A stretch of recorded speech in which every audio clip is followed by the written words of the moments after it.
আজকের পডকাস্টে মূলত যে বিষয়টি নিয়ে আলোচনা করব সেটি হচ্ছে মিথুন রাশির 2025 সাল কেমন যাবে। 2025 সালে মিথুন রাশির পারিবারিক জীবন কেমন যাবে, মিথুন রাশির কর্মজীবন কেমন যাবে, মিথুন রাশির দাম্পত্য জীবন কেমন যাবে, মিথুন রাশির জাতক বা জাতিকারা যারা আছেন যাদের এখনো বিয়ে হয়নি তাদের 2025 সালে বিয়ে হবে কি হবে না, এবং যারা স্টুডেন্টস আছে তাদের রেজাল্ট কেমন হবে বা হায়ার স্টাডিজ আদতেও হবে না এই 2025 সালে, এই সমস্ত কিছু নিয়ে আজকের ভিডিওতে আমরা বিস্তারিত জানবো। এবং প্রেজেন্ট প্ল্যানেটারি ট্রেডস নিয়ে আলোচনা করার আগে আমি মিথুন রাশি নিয়ে দু চার কথা আপনাদের সাথে শেয়ার করতে চাই। মিথুন রাশির রুলিং প্ল্যানেট হলো বুধ।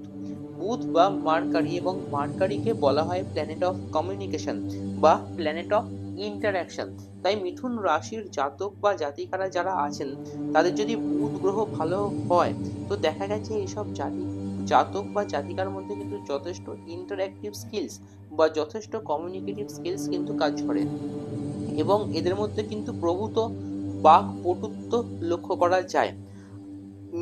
মিথুন রাশিকে বলা হয় বায়ু রাশি এবং দ্বিস্বভাব বিশিষ্ট রাশি, এবং মৃগশিরা নক্ষত্র, আদ্রা নক্ষত্র আর পুনর্বসু নক্ষত্র নিয়ে কিন্তু মিথুন রাশি গঠিত।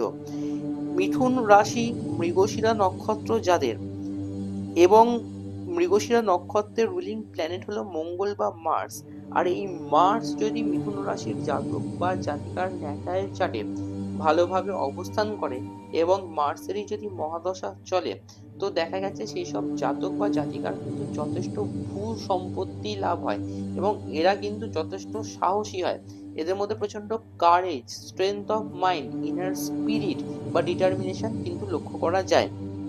মিথুন রাশি আদ্রা নক্ষত্র যাদের, আদ্রা নক্ষত্রের রুলিং প্ল্যানেট হলো রাহু, দেখা গেছে এইসব জাতক বা জাতিকারা কিন্তু নিজের নেটিভ প্লেসের বাইরে গিয়ে কিন্তু যথেষ্ট উন্নতি লাভ করে। তবে হ্যাঁ, দেখতে হবে রাহু যদি এদের ন্যাটাল চার্টে ভালো থাকে তবেই কিন্তু উন্নতি হবে, আদারওয়াইজ কিন্তু নট। আবার মিথুন রাশি পুনর্বসু নক্ষত্র যাদের, দেখা গেছে এদের মধ্যে কিন্তু যথেষ্ট প্রতিভা লক্ষ্য করা যায়, এবং এদের মধ্যে কিন্তু যথেষ্ট উইজডম বা নলেজ কিন্তু প্রত্যক্ষ করা যায়। এখন বর্তমানে যদি প্রেজেন্ট প্ল্যানেটারি ট্রেডস নিয়ে আলোচনা করতে হয় তো দেখা যাচ্ছে যে রাশির রুলিং প্ল্যানেট বুধ এই মুহূর্তে সপ্তমে স্থিত, মানে ধনু রাশিতে স্থিত, কম্পাসশনে রয়েছে মানে দগ্ধ রয়েছে, এবং পূর্বশারা নক্ষত্রে রয়েছে। আবার চতুর্থ ভাবের কারক গ্রহ হচ্ছে বুধ, সেই বুধ গ্রহটি এখন ধনু রাশিতে রয়েছে, পূর্বাশারা নক্ষত্রে রয়েছে। চতুর্থ ভাব থেকে গৃহ, বাড়ি, সুখ, শান্তি, সমৃদ্ধি জাজ করা হয়, বা মেটার্নাল প্লেস বা মাতৃস্থান জাজ করা হয়। তাই চতুর্থ ভাবের কারক গ্রহ বুধ যেহেতু এখন দগ্ধ অবস্থায় রয়েছে, এখন 2025 সালের মিথুন রাশির জাতক বা জাতিকার মায়ের শরীর স্বাস্থ্য নিয়ে কিন্তু একটু সতর্ক থাকতে হবে।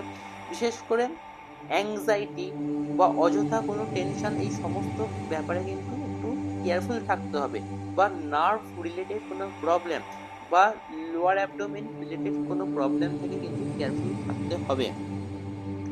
দ্বিতীয় ভাব, দ্বিতীয় ভাব থেকে জাজ করা হয় ব্যাংক ব্যালেন্স কেমন হবে, দ্বিতীয় ভাব থেকে কমিউনিকেশন জাজ করা হয় বা ইন্টারাকশন জাজ করা হয়, দ্বিতীয় ভাব থেকে জাজ করা হয় আত্মীয় স্বজনদের সাথে সম্পর্ক কেমন থাকবে।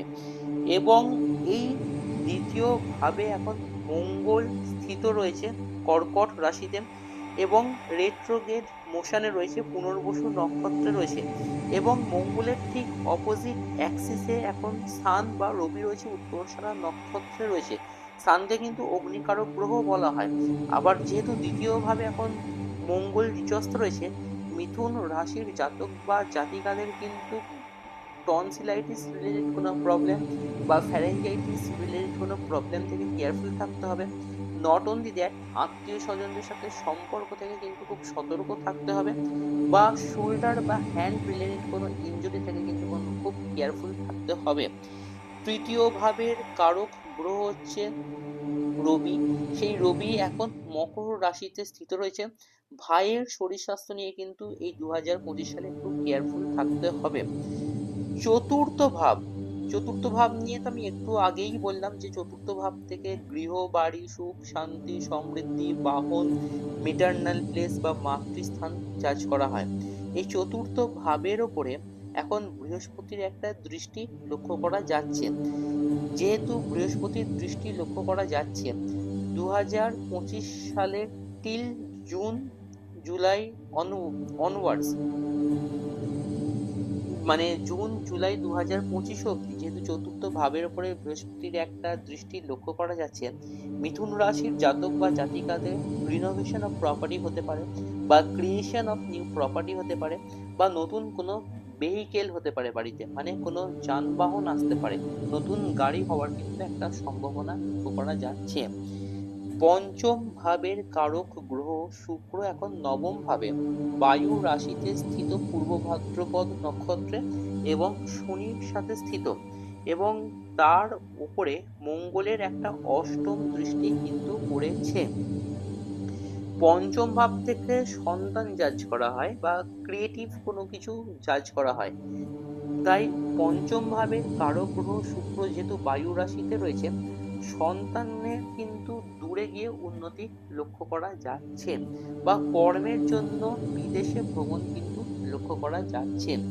ষষ্ঠ ভাবের কারক গ্রহ মঙ্গল, সেটি এখন যেহেতু নিচস্থ রয়েছে, তাই লোন রিলেটেড কোনো প্রবলেম বা অ্যাবডোমেন রিলেটেড কোনো প্রবলেম থেকে কিন্তু মিথুন রাশির জাতক বা জাতিকাকে কিন্তু সতর্ক থাকতে হবে।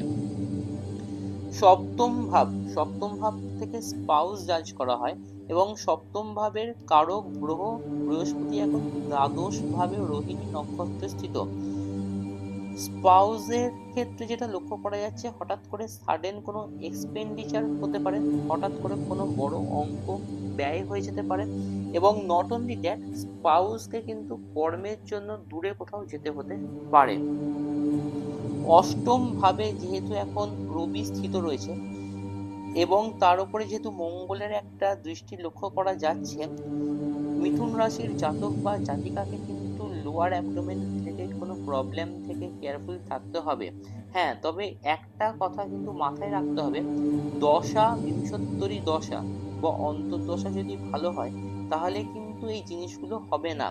যদি বিংশোত্তরী যে গ্রহের দশা চলছে সেই গ্রহটি যদি বাজেভাবে আপনাদের ন্যাটাল চার্টে অবস্থান করে বা ডিভিশনাল চার্টেও যদি বাজেভাবে অবস্থান করে, তখনই কিন্তু এই ফলগুলো প্রযোজ্য হবে।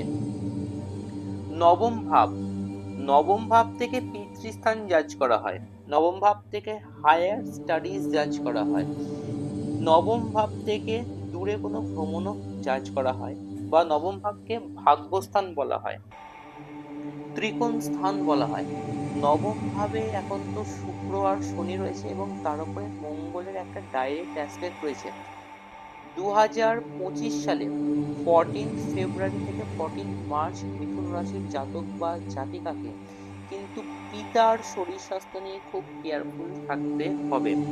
আর একটা জিনিস, সেটা হচ্ছে বর্তমানে কিন্তু হায়ার স্টাডিজে একটা বাধা চলছে, এইটা কিন্তু জুন জুলাই 2025 অবধি চলবে, but after June July 2025 till December 2025 আপনাদের কিন্তু হায়ার স্টাডিজের জায়গাটা কিন্তু যথেষ্ট ভালো হয়ে যাচ্ছে, এবং যারা রিসার্চের সাথে যুক্ত আছে তারাও কিন্তু যথেষ্ট সফলতা পাবে। এবং আফটার জুন জুলাই 2025 মিথুন রাশির জাতক বা জাতিকার জীবনে কিন্তু নতুন কোনো প্রেম বা প্রণয় আসার একটা প্রভূত সম্ভাবনা লক্ষ্য করা যাচ্ছে, এবং যারা নিজেদের ট্যালেন্টকে ক্রিয়েটিভ কোনো সেক্টরে লাগাতে চাইছে তারা কিন্তু যথেষ্ট উন্নতি পাবে, কিন্তু সেটা আফটার জুন জুলাই 2025। আর হ্যাঁ, 2025 এর ডিসেম্বরের প্রথম সপ্তাহে মিথুন রাশির জাতক বা জাতিকাদের কিন্তু বিবাহের জায়গাটা ক্লিয়ার হয়ে যাচ্ছে। যাদের এখনো বিবাহ হয়নি তাদের কিন্তু ডিসেম্বর 2025 এ বিবাহের যথেষ্ট সম্ভাবনা লক্ষ্য বা প্রত্যক্ষ করা যাচ্ছে। দশম ভাব, দশম ভাব থেকে কর্ম জাজ করা হয়, দশম ভাব থেকে যশ খ্যাতি প্রতিপত্তি জাজ করা হয়। দশম ভাবে বর্তমানে রাহু স্থিত রয়েছে এবং দশম ভাবে রুলিং প্ল্যানেট বৃহস্পতি এখন দ্বাদশে রয়েছে। মিথুন রাশির জাতক বা জাতিকাদের কিন্তু এই বছর কর্মে কোনো চেঞ্জ আসতে পারে, এবং যারা হয়তো কোনো প্রেজেন্ট কোনো অর্গানাইজেশনে আছো, তারা একটা জিনিস লক্ষ্য করবে যে প্রেজেন্ট অর্গানাইজেশনে রেজিগনেশন দিয়ে নতুন কোনো অর্গানাইজেশনে কিন্তু জয়েন করা লক্ষ্য করা যাচ্ছে। এবং আরেকটা জিনিস যেটা লক্ষ্য করা যাচ্ছে, দশম ভাবের কারক গ্রহ বৃহস্পতি যেহেতু এবছর মিড 2025 অনওয়ার্ডস মিথুন রাশিতেই চলে আসছে, তাই নিজেদের কিন্তু সেলফ এন্টারপ্রেনারশিপ কিন্তু হওয়ার একটা যথেষ্ট সম্ভাবনা লক্ষ্য করা যাচ্ছে। একাদশ ভাব থেকে জাজ করা হয় ফুলফিলমেন্ট অফ গেমস, ডিজায়ার্স বা এনি সর্ট অফ উইশেস। একাদশ ভাব থেকে আর্নিং এর জায়গাটাও জাজ করা হয়। এখন একাদশ ভাবের রুলিং প্ল্যানেট মঙ্গল নিচস্থ রয়েছে, এবং একাদশ ভাবের উপরে শনির তৃতীয় দৃষ্টি রয়েছে। তাই যেহেতু শনির তৃতীয় দৃষ্টি রয়েছে, ইনকাম হচ্ছে, বাট হ্যাঁ, ইনকামটা যে প্রভূত হচ্ছে তা কিন্তু নয়। আর দ্বাদশ ভাবে যেহেতু এখন বৃহস্পতি রয়েছে, এখন স্পিরিচুয়াল লাইনে বা ট্রান্সেন্ডেন্টাল বা মেটাফিজিক্যাল কোনো লাইনে মিথুন রাশির জাতক বা জাতিকাদের কিন্তু একটা উন্নতি লক্ষ্য করা যাচ্ছে। কিন্তু হ্যাঁ, হঠাৎ কোনো ব্যয় থেকে মিথুন রাশির জাতক বা জাতিকাকে কিন্তু যথেষ্ট সতর্ক থাকতে হবে।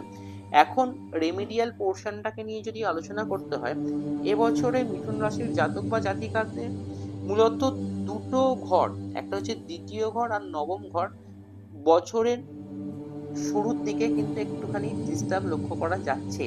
তাই মিথুন রাশির জাতক বা জাতিকারা যেটা করতে পারে সেটা হচ্ছে প্রত্যহ বটুক ভৈরব মন্ত্র জপ 108 বার করে করতে পারে।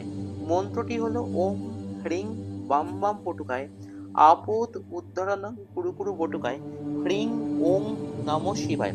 আমি আবার রিপিট করছি, ওম হ্রিং বাম বাম বটুকায় আপদ উদ্ধরণং কুরু কুরু বটুকায় হ্রিং ওম নমঃ শিবায়। এই জপটি দেবাদিদেবের সামনে প্রত্যহ 108 বার করে জপ করতে পারেন, তাহলে যে নেগেটিভ এফেক্ট রয়েছে সেটা কিন্তু অনেকটাই কমে যাবে। আরেকটি জপ করতে পারেন, সেটি হচ্ছে মাতা ত্রিপুর সুন্দরীর কোনো ছবি জোগাড় করুন এবং সেই ছবির সামনে এই বীজ মন্ত্রটি করুন। মন্ত্রটি হলো ওম ওং ত্রিপুরা দেব্যৈ বিদ্মহে ক্লিং কাম ঐশ্বর্যৈ ধীমহি সৌ তন্ন ক্লিন্নে প্রচোদয়াৎ ওং। আবার রিপিট করছি, ওং ওং ত্রিপুরা দেব্যৈ বিদ্মহে ক্লিং কাম ঐশ্বর্যৈ ধীমহি সৌ তন্ন ক্লিন্নে প্রচোদয়াৎ ওম। এই মন্ত্রটিও আপনারা 108 বার করে জপ করতে পারেন, তাহলে আপনাদের জীবনে কিন্তু যথেষ্ট উন্নতি হবে। এখন রত্নের দিক দিয়ে যদি বলতে হয়, তো আপনারা পান্না 3 থেকে 3.5 রতি, সেটা ব্রাজিল পান্না হতে পারে অথবা কলম্বিয়ান পান্না হতে পারে, সেটি লিটিল ফিঙ্গারে ধারণ করতে পারেন, মানে পুরো আঙুলে সোনা দিয়ে ধারণ করতে পারেন। তবে হ্যাঁ, একটা কথা আমি আগের ভিডিওতেও বলেছি, এই ভিডিওতেও বলছি, রত্ন ধারণ করার আগে চার্টটি অবশ্যই করে ভালোভাবে জাজ করিয়ে নিন যে গ্রহগুলো আপনাদের ন্যাটাল চার্টে ভালো আছে, ডিভিশনাল চার্টে ভালো আছে। মনে করুন চতুর্থাংশ চার্ট, দ্রেক কোণ চার্ট, দশমাংশ চার্ট, নবাংশ চার্ট, এই ডিভিশনাল চার্টগুলি যে গ্রহগুলো ভালো আছে তাকেই পাওয়ার দিন, আর যে গ্রহগুলো বাজে আছে তাকে কিন্তু কোনোভাবেই কোনো অবস্থাতেই কিন্তু পাওয়ার দেওয়া যাবে না।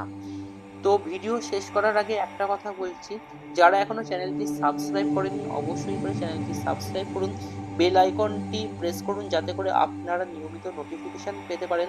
আর আপনারা আপনাদের মূল্যবান মতামত কমেন্ট সেকশনে লিখে জানাতে পারেন। এবং দেখা হচ্ছে আপনাদের সাথে পরের ভিডিওতে। পরের ভিডিও আমার কাছে কর্কট রাশি নিয়ে। দেখতে থাকুন আমার চ্যানেল মহাবিষ্ণু। ধন্যবাদ।